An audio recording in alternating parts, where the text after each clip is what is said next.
Welcome to next exam. आज है 22 नवंबर 2024 और 22 नवंबर 2024 से करंट अफेयर्स के जितने भी इंपॉर्टेंट क्वेश्चन बन सकते हैं सारे हम इस वीडियो में डिस्कस करेंगे और हर क्वेश्चन से रिलेटेड इंपॉर्टेंट फैक्ट भी मैं आपको बताऊंगा। तो आप पूरा वीडियो बहुत ध्यान से देखिए। लास्ट में मैं आपसे क्वेश्चन पूछूंगा, उसका आंसर आपको कमेंट बॉक्स में बताना है। आज के इस वीडियो की पीडीएफ फाइल आप इस वीडियो के डिस्क्रिप्शन में डाउनलोड कर सकते हैं। पीडीएफ आप हमारे टेलीग्राम ग्रुप्स भी डाउनलोड कर सकते हैं। टेलीग्राम ग्रुप पर आपको सारी पीडीएफ एक साथ मिल जाएंगी और टेलीग्राम ग्रुप का लिंक मैंने इस वीडियो के डिस्क्रिप्शन में दे दिया है, तो आप उस लिंक पर क्लिक करके टेलीग्राम ग्रुप ज्वाइन कर सकते हैं। तो चलिए स्टार्ट करते हैं। पहला क्वेश्चन है, विश्व टेलीविजन दिवस कब मनाया गया है? तो अभी 21 नवंबर को वर्ल्ड टेलीविजन डे मनाया गया। तो इस क्वेश्चन का बे ऑप्शन सही है।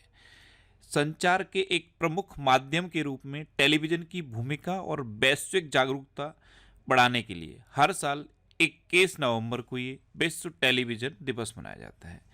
तो जो टेलीविज़न है ये कम्युनिकेशन का एक बहुत बड़ा मीडियम है, लेकिन टेलीविज़न के बाद जब से मोबाइल आया है तो अब टेलीविज़न से भी आगे मोबाइल कम्युनिकेशन का मीडियम बन गया है। तो 21 नवंबर को ये वर्ल्ड टेलीविज़न डे मनाया जाता है। अच्छा, 21 नवंबर को एक और इम्पोर्टेंट डे मनाया जाता है, विश्व मत्स्य दिवस। तो ये भी याद रखिए। वैसे नवंबर में अब तक इतने इंपॉर्टेंट डे मनाए गए हैं, ये आपको याद रखने हैं। इसमें मैंने ये जो ग्रीन कलर में हाईलाइट कर दिए हैं ये जरूर याद रखना, ये कई बार एग्जाम में रिपीट हो चुके हैं। तो ग्रीन कलर वाले मैंने इसीलिए हाईलाइट किए हैं कि एक बार इनको जरूर पढ़ लो आप। वैसे मैं आपको सारे रिवाइज कराता हूँ। 1 नवंबर को क्या मनाया गया था? World vegan day. और वर्ल्ड वेजिटेरियन डे कब मनाया जाता है? 1 अक्टूबर को। 2 नवंबर को क्या मनाया गया था? All souls day. 3 नवंबर को विश्व जेलीफिश दिवस मनाया गया। 4 नवंबर को विश्व कैंडी दिवस मनाया गया। 5 नवंबर को विश्व सुनामी जागरूकता दिवस मनाया गया। 6 नवंबर को युद्ध और सशस्त्र संघर्ष में पर्यावरण के शोषण को रोकने के लिए अंतर्राष्ट्रीय दिवस मनाया गया। 7 नवंबर को राष्ट्रीय कैंसर जागरूकता दिवस मनाया गया। 8 नवंबर को विश्व रेडियोग्राफी दिवस मनाया गया। 9 नवंबर को राष्ट्रीय विधिक सेवा दिवस मनाया गया। 10 नवंबर को विश्व टीकाकरण दिवस और शांति और विकास के लिए विश्व विज्ञान दिवस मनाया गया। 11 नवंबर को राष्ट्रीय शिक्षा दिवस मनाया गया। 12 नवंबर को लोक सेवा प्रसारण दिवस मनाया गया और विश्व निमोनिया दिवस मनाया गया। ये विश्व निमोनिया दिवस इंपॉर्टेंट है। 13 नवंबर को विश्व दयालुता दिवस मनाया गया। 14 नवंबर को विश्व मधुमेह दिवस मनाया गया। 15 नवंबर को जनजाति गौरव दिवस मनाया गया। 16 नवंबर को अंतर्राष्ट्रीय सहिष्णुता दिवस और राष्ट्रीय प्रेस दिवस मनाया गया। 17 नवंबर को अंतर्राष्ट्रीय छात्र दिवस मनाया गया। 18 नवंबर को राष्ट्रीय प्राकृतिक चिकित्सा दिवस मनाया गया। 19 नवंबर को राष्ट्रीय एकता दिवस, अंतर्राष्ट्रीय पुरुष दिवस और विश्व शौचालय दिवस मनाया गया। विश्व शौचालय दिवस ये मोस्ट इम्पोर्टेंट है। अच्छा, 20 नवंबर को विश्व बाल दिवस मनाया गया और 21 नवंबर को ये 2 इम्पोर्टेंट डे मनाए गए हैं, वर्ल्ड टेलीविजन डे और विश्व मत्स्य दिवस। तो नवंबर में अब तक इतने इंपॉर्टेंट डे मनाए गए हैं, ये आपको याद रखने हैं। और मैं आपको बार बार बोलता हूँ, डेली मॉर्निंग में उठकर सबसे पहले अपने लिए एक टारगेट फिक्स करो, चाहे छोटा सा ही टारगेट फिक्स करो, लेकिन डेली मॉर्निंग में उठकर सबसे पहले अपने लिए एक टारगेट फिक्स करो और फिर अपना पूरा दिन उस टारगेट को अचीव करने में लगा दो। आपकी लाइफ ऑटोमेटिकली अच्छी हो जाएगी। नेक्स्ट क्वेश्चन है, हाल ही में खिल्ली राम मीना को किस राज्य का नया मुख्य सचिव नियुक्त किया गया है? तो खिल्ली राम मीना, ये हैं खिल्ली राम मीना और इनको मिजोरम का नया मुख्य सचिव नियुक्त किया गया। तो इस क्वेश्चन का सी ऑप्शन सही है। अब ये मिजोरम के नए मुख्य सचिव नियुक्त हुए हैं, तो ये है मैप में मिजोरम, ये मिजोरम है। मिजोरम की कैपिटल क्या है? आइजोल। मिजोरम के चीफ मिनिस्टर कौन है? लाल दुहामा। और मिजोरम के गवर्नर कौन है? के हरि बाबू। अच्छा, अभी ऑस्ट्रेलिया ने क्रिस इवांस को पहला गुलामी विरोधी आयुक्त नियुक्त किया। अरविंदर सिंह साहनी को आईओसीएल का अध्यक्ष नियुक्त किया गया। अंतर्राष्ट्रीय हॉकी महासंघ का अध्यक्ष तैयब इकराम को चुना गया। सुमित धर्मवर्धन को आईसीसी भ्रष्टाचार निरोधक इकाई का अध्यक्ष नियुक्त किया गया। डॉक्टर जैकलिन डी आरोस को WAF का महासचिव नियुक्त किया गया। WAF की फुल फॉर्म वैसे कई बार मैंने आपको बता दी है, वर्ल्ड एग्रीकल्चर फोरम। अच्छा, अशोक चंद्रा को पंजाब नेशनल बैंक का MD एंड CEO नियुक्त किया गया। केशव चंद्रा को NDMC का चेयरमैन नियुक्त किया गया और महेंद्र सिंह धोनी को झारखंड विधानसभा चुनाव का ब्रांड एम्बेसडर बनाया गया है।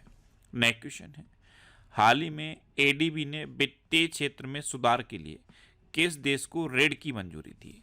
तो एडीबी यानी कि एशियन डेवलपमेंट बैंक, इसने अभी वित्तीय क्षेत्र में सुधार के लिए श्रीलंका को ऋण की मंजूरी दी है। तो इस क्वेश्चन का बी ऑप्शन सही है। और ये $200 मिलियन के ऋण को मंजूरी दी है। अब श्रीलंका को दी है, तो मैप में देखो, ये है श्रीलंका। श्रीलंका की कैपिटल क्या है? कोलंबो और श्री जयवर्धनेपुरम कोट्टे। कोलंबो कॉमर्शियल कैपिटल है और श्री जयवर्धनेपुरम कोट्टे एडमिनिस्ट्रेटिव कैपिटल है। श्रीलंका की करेंसी क्या है? श्रीलंकन रूपी। श्रीलंका की प्राइम मिनिस्टर बन गई हैं हरिनी अमरसूर्या। और श्रीलंका के प्रेसिडेंट कौन है? अनुराग कुमार दिसानायके। कौन है? अनुराग कुमार दिसानायके। अच्छा, श्रीलंका के क्रिकेटर प्रवीण जयविक्रमा को 1 साल के लिए क्रिकेट के सभी प्रारूपों से प्रतिबंधित किया गया। अनुराग कुमार दिसानायके ये श्रीलंका के 9वें राष्ट्रपति बने हैं। श्रीलंका ने भारत सहित 35 देशों को वीजा मुक्त प्रवेश की अनुमति दी। आपको पता है श्रीलंका में सबसे ज़्यादा टूरिस्ट भी इंडिया से जाते हैं। भारत और श्रीलंका ने एलएनजी अवसंरचना और विद्युत विकास के लिए समझौता ज्ञापन पर हस्ताक्षर किए। भारत और श्रीलंका के बीच यात्री नौका सेवा फिर शुरू हुई है। महिला Asia cup T20 tournament Sri Lanka के दाम्बुला में हुआ और श्रीलंका ने पहली बार विमेंस एशिया कप 2024 का खिताब जीता। नेक्स्ट क्वेश्चन है, हाल ही में किसे मणिपुर उच्च न्यायालय का मुख्य न्यायाधीश नियुक्त किया गया?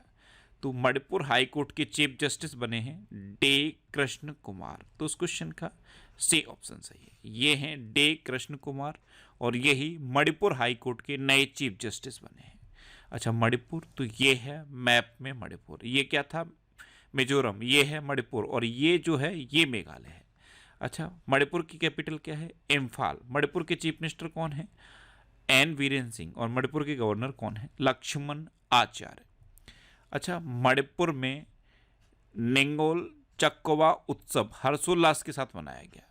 मणिपुर का एंड्रो गांव 2024 का सर्वश्रेष्ठ पर्यटन गांव बना है।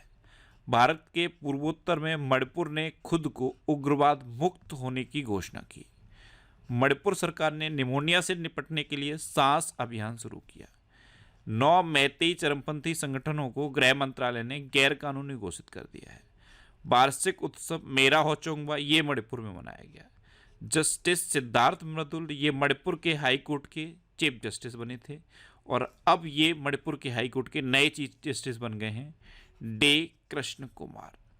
अच्छा, मणिपुर में खोंगजोंग दिवस भी मनाया गया। नेक्स्ट क्वेश्चन है, हाल ही में किसे नागालैंड के 25वें हॉर्नबिल महोत्सव में साझेदार देश के रूप में घोषित किया गया है? तो ये जापान को घोषित किया गया। जो नागालैंड में हॉर्नबिल महोत्सव मनाया जाता है, इस बार ये 25वां हॉर्नबिल महोत्सव मनाया जाएगा और इसका साझेदार देश जापान डिक्लेयर किया गया है। अब जापान, तो ये है मैप में जापान। जापान की कैपिटल क्या है? टोक्यो। जापान की करेंसी क्या है? येन। और जापान के प्राइम मिनिस्टर कौन है? Shigeru Ishiba. अच्छा, जापान में भारत के राजदूत कौन है? सेबी जॉर्ज। कौन है? सेबी जॉर्ज। अच्छा, टाइफून सांसान के कारण जापान में अभी हाई अलर्ट जारी किया गया था। पहले हरित अमोनिया निर्यात के लिए भारत और जापान ने समझौता किया। भारत और जापान के बीच 2+2 बैठक नई दिल्ली में आयोजित हुई। विदेश मंत्री एस जयशंकर ने टोक्यो में महात्मा गांधी की प्रतिमा का अनावरण किया। जापान के वैज्ञानिकों ने जीवित त्वचा के साथ रोबोट का चेहरा विकसित किया है। जापान ने उन्नत होलोग्राफी युक्त नए बैंक नोट जारी किए हैं। जापान में 1000 वर्ष पुराना सोमेनसाई महोत्सव समाप्त हुआ है और जापान ने दुनिया का पहला लकड़ी का उपग्रह लॉन्च किया है। नेक्स्ट क्वेश्चन है, हाल ही में किसने नेफिथ्रोमाइसिन नामक पहली स्वदेशी एंटीबायोटिक दवा लॉन्च की? तो नेफिथ्रोमाइसिन नाम की पहली स्वदेशी एंटीबायोटिक दवा केंद्रीय मंत्री डॉक्टर जितेंद्र सिंह ने लॉन्च की है। तो इस क्वेश्चन का सी ऑप्शन सही है। ये हैं केंद्रीय मंत्री डॉक्टर जितेंद्र सिंह और इन्होंने ही नेफ्थ्रोमाइसिन नामक पहली स्वदेशी एंटीबायोटिक दवा लॉन्च की। नेक्स्ट क्वेश्चन है, हाल ही में जारी वैश्विक जलवायु सूचकांक 2024 में भारत कौन से स्थान पर रहा? तो अभी वैश्विक जलवायु सूचकांक 2024 जारी किया गया है। इसमें अपना भारत 10वें नंबर पर रहा है। तो उस क्वेश्चन का बे ऑप्शन सही है। लास्ट ईयर अपना भारत 8वें नंबर पर था, 2 पोजीशन नीचे गिरा है भारत, और अब अपना देश भारत 10वें नंबर पे है। अच्छा, इसमें पहले, दूसरे और तीसरे नंबर पे कोई नहीं है। किसी भी देश ने इतना अच्छा जलवायु के क्षेत्र में काम नहीं किया कि किसी को फर्स्ट, सेकंड या थर्ड पे रखा जाए। सीधा 4th नंबर पे डेनमार्क को रखा गया है, 5th पे नीदरलैंड है और 6th पे यूके है। तो डेनमार्क 4th पे है, उससे पहले किसी भी देश को नहीं रखा गया। अपना देश भारत कौन से नंबर पे है? 10वें नंबर पे। नेक्स्ट क्वेश्चन है, हाल ही में किस राज्य में करीमगंज जिले का नाम बदलकर श्रेय भूमि किया गया? तो करीमगंज जिला ये असम में है और इसका नाम बदल के श्रेय भूमि कर दिया गया है। तो इस क्वेश्चन का सी ऑप्शन सही है। जो करीमगंज जिला है इसका नाम बदल के श्रेय भूमि किया गया है, और जो करीमगंज शहर था उसका नाम बदल के श्रेय भूमि टाउन किया गया है। अब ये असम में है, तो ये है मैप में असम। असम की कैपिटल क्या है? दिसपुर। असम के चीफ मिनिस्टर हैं हिमंता बिस्वा शर्मा, और असम के गवर्नर कौन है? लक्ष्मण आचार्य। अच्छा, एडीबी ने असम में 500 मेगावाट सौर संयंत्र के लिए $434 मिलियन के ऋण को मंजूरी दी। असम के मुख्यमंत्री ने मिशन वसुंधरा 3.0 लॉन्च किया। असम में कट्टी बिहू त्यौहार मनाया गया। असम सरकार ने आधार कार्ड के लिए एनआरसी रसीद संख्या को अनिवार्य कर दिया है। असम में पहली बार आधिकारिक तौर पर मिथुन का पंजीकरण किया गया। असम में लव जिहाद के दोषी को उम्र कैद की सजा दी जाएगी। टाटा की सेमीकंडक्टर इकाई का निर्माण कार्य मोरेगांव, असम में शुरू हुआ, और असम के मोइदम को यूनेस्को की विश्व धरोहर सूची में शामिल किया गया है। अच्छा, असम में काजीरंगा नेशनल पार्क है, ये एक सींग वाले गैंडे के लिए फेमस है। कभी कभी क्वेश्चन पूछ लेता है कि एक सींग वाला गैंडा किस नेशनल पार्क में पाया जाता है? Kaziranga national park. और एक सींग वाला गैंडा और किस राज्य में पाया जाता है? तो असम और पश्चिम बंगाल, यही 2 राज्य हैं जहां एक सींग वाला गैंडा पाया जाता है। अच्छा, असम में मानस, ओरंग, डिब्रू सैखोवा, रायमोना और देहिंग पटकई नेशनल पार्क भी हैं। असम में कट्टी बिहू, बगरुम्बा, भोरताल और झुमर, ये लोक नृत्य फेमस है। नेक्स्ट क्वेश्चन है, हाल ही में जारी आईसीसी T20 ऑलराउंडर रैंकिंग में कौन शीर्ष पर है?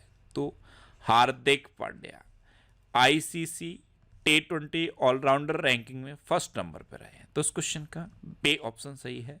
Hardik Pandya ICC T20 all rounder ranking में फर्स्ट पे है।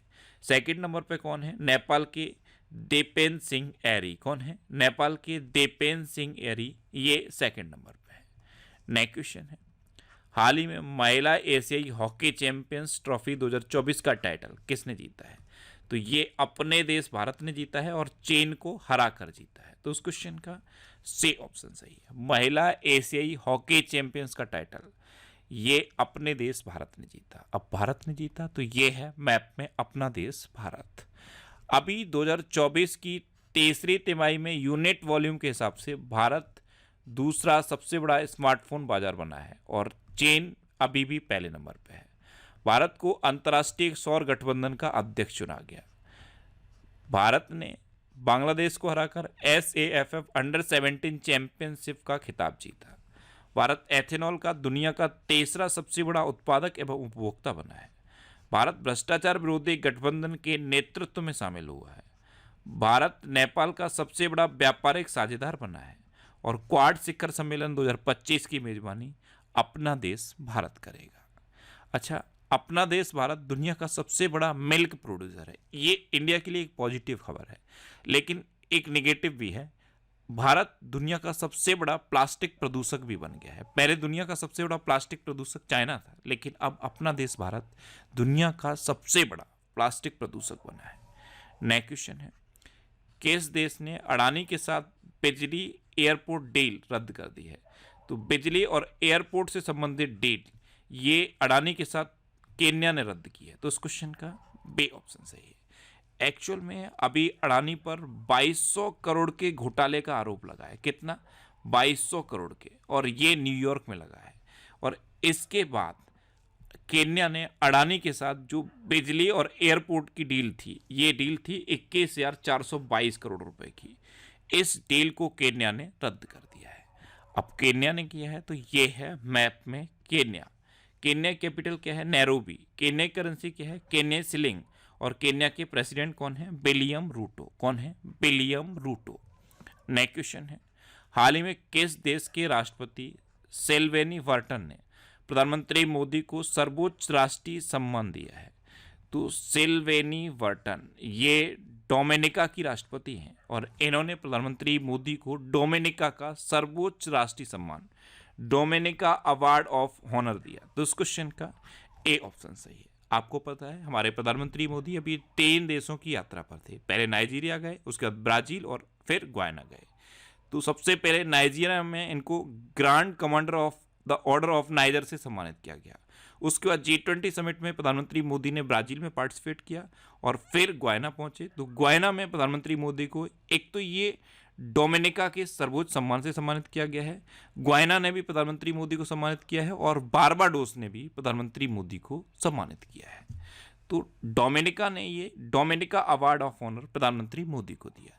मैंने आपको वैसे बताया था डोमिनिका है कहाँ पे, आप ध्यान से देखो, साउथ अमेरिका के ऊपर देखोगे तो यहाँ पे आपको डोमिनिका दिखेगा और यहाँ डोमिनिकन रिपब्लिक है। दोनों में अंतर है, मैंने उस दिन भी बताया था, फिर बता रहा हूँ, कंफ्यूज मत होना। कई न्यूज़ पोर्टल पे अभी भी डोमिनिका को डोमिनिकन रिपब्लिक लिखा हुआ है।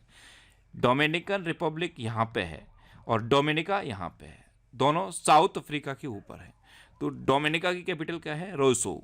इसकी करेंसी है ईस्ट कैरेबियन डॉलर और इसकी प्रेसिडेंट तो यही है सेल्वेनी वर्टन।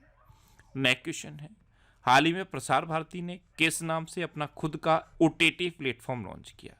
तो प्रसार भारती ने अभी वेव्स के नाम से अपना खुद का OTT प्लेटफॉर्म लॉन्च कर दिया है। तो इस क्वेश्चन का बी ऑप्शन सही है।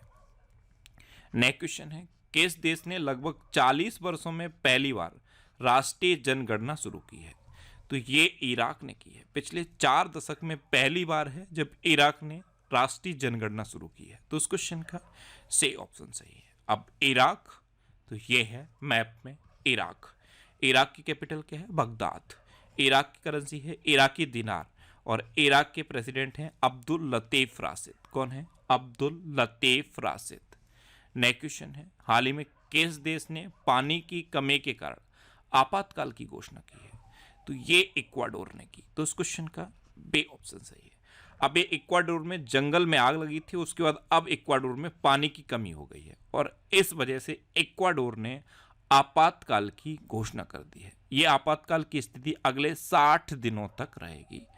अब इक्वाडोर, तो मैप में देखो, ये है इक्वाडोर। इक्वाडोर की कैपिटल क्या है? क्विटो। इसकी करेंसी है US डॉलर और इसके प्रेसिडेंट हैं डेनियल नोबा। कौन है? Daniel nova. अब लास्ट वीडियो के क्वेश्चन का आंसर। लास्ट वीडियो में मैंने आपसे क्वेश्चन पूछा था कि किस देश ने एक नए संविधान को मंजूरी दी? तो गैबोन ने अभी एक नए संविधान को मंजूरी दी, यानी कि इस क्वेश्चन का ए ऑप्शन सही था। लगभग सभी स्टूडेंट ने इसका आंसर सही दिया। मोस्टली स्टूडेंट ने इसके बारे में डिटेल में लिखा। मैं आपको एक बार फिर बोलूंगा, क्वेश्चन के बारे में आपको जितना ज़्यादा से ज़्यादा पता हो आप लिखा करो, क्योंकि जो चीज़ें आप लिख देते हो फिर उन्हें आप कभी नहीं भूलते। इस तरह से बहुत सारे स्टूडेंट डिटेल में आंसर लिखते हैं और यकीन मानो अगर ये हैबिट आपने बना ली डिटेल में आंसर लिखने की, तो बहुत सारी चीज़ें कब आपको याद हो जाएंगी आपको खुद नहीं पता चलेगा। ऐसी ऐसी चीज़ें आपको याद हो जाएंगी कि जब आप रिकॉल करोगे तो शॉक्ड हो जाओगे कि ये मुझे याद है। ये लिखने का बेस्ट तरीका है और लिखने से ये प्रॉफिट होता है। बहुत सारी चीज़ें याद होती हैं, इसलिए मैं बार बार बोलता हूँ कि जो भी क्वेश्चन मैं पूछूँ उसका आप आंसर लिखो। जितना ज़्यादा डिटेल में लिख सकते हो उतना ज़्यादा डिटेल में लिखो। और जब आप वीडियो देखते हो तो पूरा वीडियो देख के लास्ट में कमेंट जरूर किया करो। कमेंट में आपको आंसर लिखना है। कमेंट में कोई एक्स्ट्रा चीज़ आप मत लिखो, आप आंसर लिखो। जो क्वेश्चन मैं पूछता हूँ उसका आंसर लिखो। जितना ज़्यादा डिटेल में लिख सकते हो उतना ज़्यादा डिटेल में लिखो। और मॉर्निंग में बिस्तर छोड़ने से पहले इस वीडियो को देखने की आप हैबिट बना लो। आपका फिर किसी भी एग्जाम में, फिर चाहे वो कोई भी एग्जाम हो, करंट अफेयर्स का एक सिंगल क्वेश्चन भी गलत नहीं होगा। अच्छा, जनवरी 2024 से अक्टूबर 2024 तक के करंट अफेयर्स का PDF हमने टेलीग्राम चैनल पे पोस्ट कर दिया है। तो टेलीग्राम पे आपको नेक्स्ट एग्जाम सर्च करना है, इसे ज्वाइन कर लीजिए और यहाँ पे आपको सारे PDF मिल जाएंगे। ये जनवरी से लेके अक्टूबर तक का PDF भी मैंने यहाँ पोस्ट किया है। इसमें 2680 क्वेश्चन हैं और ये क्वेश्चन मैंने खुद लिखे हैं, 1 लाइनर की फॉर्म में लिखे हैं और ऐसी लैंग्वेज में लिखे हैं कि अगर आप एक बार भी पढ़ लोगे तो ये क्वेश्चन आपको याद हो जाएंगे। अच्छा, ये नवंबर के 2nd वीक का वीकली करंट अफेयर्स का वीडियो है और ये फर्स्ट वीक का वीडियो है। वीकली वीडियोस भी आप देखा करो, और सारे वीकली वीडियो मैं फैक्ट स्टडी चैनल पे अपलोड करता हूँ।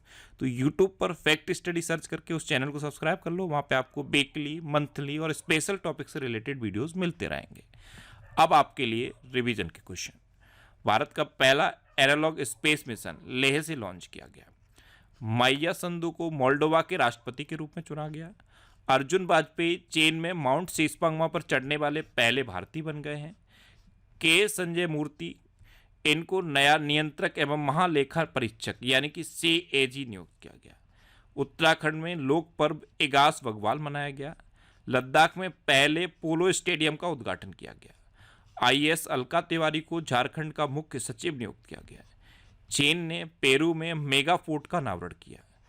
छत्तीसगढ़ के गुड़मासर नामक गांव को संयुक्त राष्ट्र ने सर्वश्रेष्ठ पर्यटन गांव का दर्जा दिया।